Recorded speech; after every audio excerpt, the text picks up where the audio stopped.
All right, we've got the match that many of us were hoping for at the beginning of this tournament. We've got Jannik Sinner versus Carlitos Alcaraz in the semifinals of Roland Garros.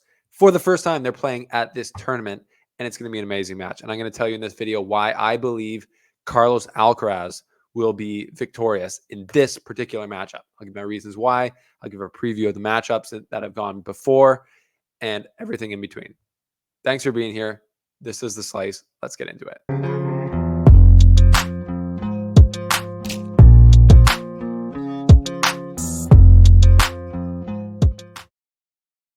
Okay. Wow. Those are some good performances by Sinner and Alcaraz, taking out Dimitrov and Tsitsipas in 3 sets, respectively.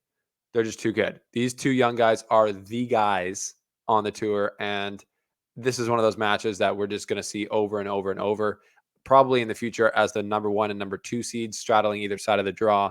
But this time, it's in the semifinals here at Roland Garros. And I couldn't be more pumped to break this down. If you're new here, thanks for being here. Welcome to The Slice.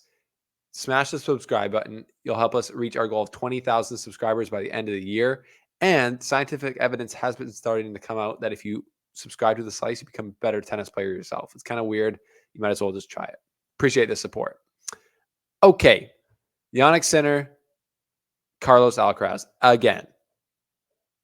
As they've played before in many epic matches, you think of Indian Wells last year, you think of the US Open in 2022, the super late night match. These guys just know how to put on a show. So this is going to be no different. Before we get there, let's take a look at the draw and talk about how we got there. So this is where we stand. If you remember my previous two videos ago, I did quarterfinal predictions. I did predict Ruud getting through, obviously not through an injury. I did not think that would happen, but I did think that Djokovic's body was essentially cooked. I predicted Alcaraz coming through, and I predicted Sinner coming through. So far, 3 for 3. I do expect Zverev to get through, but honestly, now from the way these guys have played, Sinner and Alcaraz, they are, whoever wins this match is my favorite to win the tournament for sure. They've both won majors before. They've both beaten Djokovic at majors before. They've got that type of swagger to them where Ruud and Zverev really just don't. So, but it's a little bit just of any man's draw now because Djokovic is out. There's just that weight that he brings that he's not here. The draw opens wide up. So I was going to get a bit more into this. So let's look at Tsitsipas Alcaraz. A lot of people, including myself, thought that this could have been a chance for Tsitsipas to make a move in this head-to-head, which he didn't. It was pretty much on the same par as a lot of the matches before, with Alcaraz really just hammering into that backhand of Tsitsipas, and just, as Alcaraz said, he knows how to beat him. He knows the script, what he has to do. He goes into his backhand with power, with height, with depth, and then he gets up in the court, he runs around his forehand, and he does kind of what he wants from that position. Like the fact that Alcaraz is winning a higher percentage of his first serves than Tsitsipas should not be happening. Second serve is crazy. It's like 21% different for Alcaraz. That is just complete domination. Super long points. Interesting. Tsitsipas won more of those. But the 1 to 4 shot rallies, Alcaraz dominated and won the middle rally 5 to 8 shots fairly comfortably. So, yeah, what were your guys' thoughts on that? Did you think Tsitsipas was going to be closer to Alcaraz this time? After the match, Tsitsipas basically said, "Yeah, like I don't know what to do anymore." At the end, he talked about how he's so impressed by Alcaraz and what he's able to do out there, and he said, it shows me how much better I can get as a tennis player, which I thought was a pretty mature thing to say. But yeah, that was more straightforward than I thought it was going to be for Alcaraz. And then Sinner takes out Dimitrov, fairly straightforward as well. 3 sets, 1 tiebreaker. Yeah, great serving stats for Sinner. 81% win on first serve. That's huge. 64 to 44. 20% increase on the second serve. So that's a key. And he just dominated in all the rallies. It was pretty close to 9+ shot. Again, though, this is tennis. Even on clay, even at Roland Garros, the 1 to 4 shot rallies matter the most. That matters the most. And yeah, Sinner won that category, as did Alcaraz. So let's just look at one thing, other thing here. Winners, 29 winners, 20 unforced errors. Yeah, pretty solid from Jannik there. So that brings us to the question: Jannik Sinner versus Carlitos Alcaraz at Roland Garros. They've never played there before. Here is all their previous matches as professional players. And it is 4-4 in their head-to-head right now. 4-4. And Alcaraz won their last match in Indian Wells. So how I'm thinking about this matchup is because they're so close to me in level as far as their game, it's like it's very hard to pick between who's, got a clear advantage in this match. And I don't think, to be clear, either guy has a clear advantage. I think both guys could win this match in a lot of different ways. And if both, if one just plays better than the other, they both could win. But I think if they both play at a good level, I'm favoring Alcaraz to win, and I'm predicting that he will, mainly because of movement. Movement. If you remember, Rafa Nadal says the reason why he dominates on clay is because he moves better than anyone else on clay. It's not just because his whippy lefty forehand. It's because he moves on the surface better than everyone else. And I think Alcaraz moves on the surface better than Sinner does. Just slightly.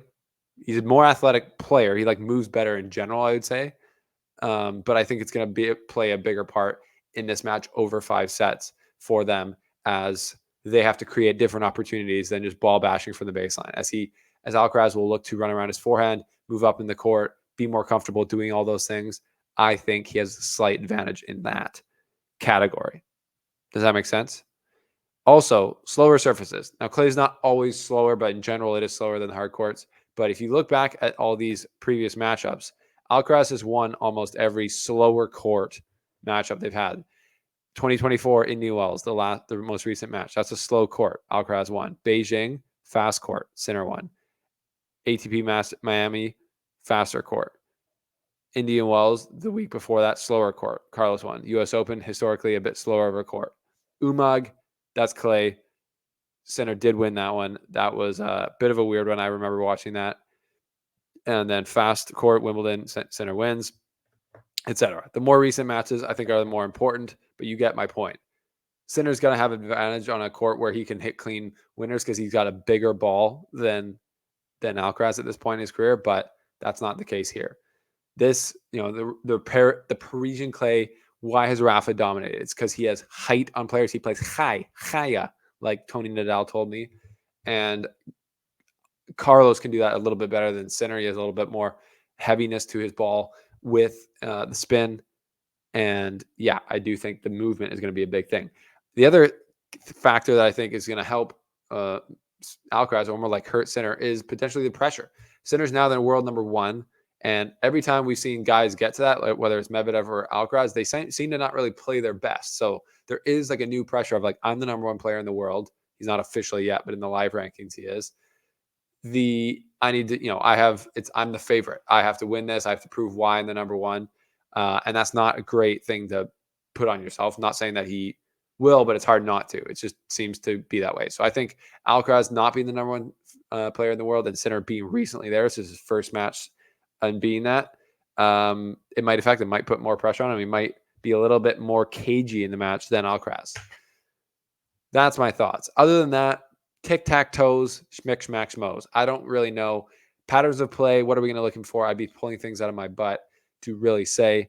Obviously, because both guys have incredible forehands, incredible backhands. They can take the ball up the line, down cross court, super heavy. I just think Alcaraz has a little bit more of that bite to his ball with the spin, and that's going to get Sinner in more awkward positions in general in the match. That over 5 sets are going to not break him down, but just give Alcaraz more looks, more entrances into Jannik Sinner's service games. It's also going to slow Sinner's serve down, so it'll be less of a factor against Alcaraz as it might have been on quicker services. So, yeah, I feel good about that prediction. I think we are in for an epic. It could be brutal like this one. Well, that was 3 sets, but it could be brutal like this one was. I think, yeah, it's just going to be a great match. I mean, you can't be anything but stoked for that match if you are a tennis fan, like we all here are at the Slice. So that is the men's semifinal preview between Carlos Alcaraz and Jannik Sinner. Let me know your thoughts down below. If you think I'm crazy, let me know. If you think I'm spot on, let me know. Let me know what you think.